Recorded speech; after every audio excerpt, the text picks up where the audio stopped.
ఈ రోజు గౌరవ ముఖ్యమంత్రి వర్యులు శ్రీ యనమల రేవంత్ రెడ్డి గారి చిత్రపటానికి పాలాభిషేకం చేయడం జరిగింది. ఈ సందర్భంగా గ్రామ కాంగ్రెస్ పార్టీ నాయకులు మాట్లాడుతూ దేశ చరిత్రలో మొట్టమొదటిసారిగా తెలంగాణలో ప్రతి నిరుపేద సన్నబియ్యం పంపిణీ చేయాలని, ప్రతి కుటుంబంలో పండగ వాతావరణం నెలకొల్పాలని గౌరవ ముఖ్యమంత్రి తీసుకున్న నిర్ణయం చాలా సంతోషకరమైన విషయమని హర్షం వ్యక్తం చేశారు.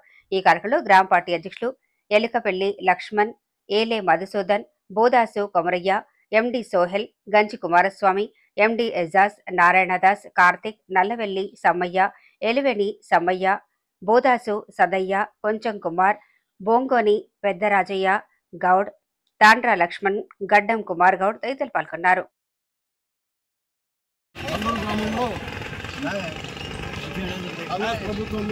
ఏర్పాటు చేసిన సన్నబియ్యం కార్యక్రమాన్ని ఈరోజు ప్రారంభించడం జరిగింది.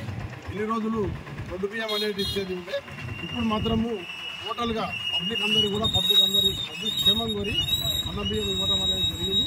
ఈరోజు కార్యకర్తలందరూ, చదువుకు సంబంధించిన కార్యకర్తలందరూ కూడా పాల్గొని వీటి కార్యక్రమాన్ని విజయవంతం చేయడం జరిగింది.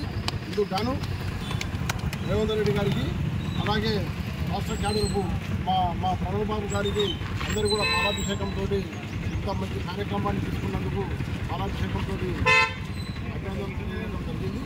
మరియు అట్లనే ఎస్సీ వర్గీకరణ ఒకటి, బీసీలకు ఎక్కువ 42% అనేది రిజర్వేషన్ ఇవ్వడం అనేది కూడా చాలా హ్యాపీగా ఉన్నది అందరికీ, కాంగ్రెస్ శ్రేణులందరికీ.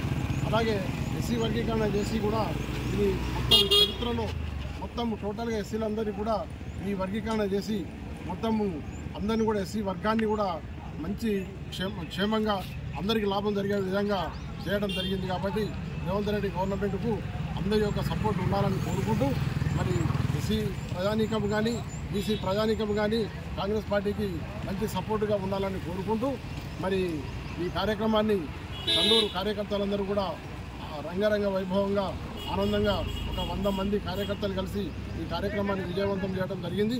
ఇందుకు గాను ప్రతి ఒక్కరికి పేరున ధన్యవాదాలు తెలియజేస్తూ జై కాంగ్రెస్, రేవంత్ రెడ్డి గారి నాయకత్వం.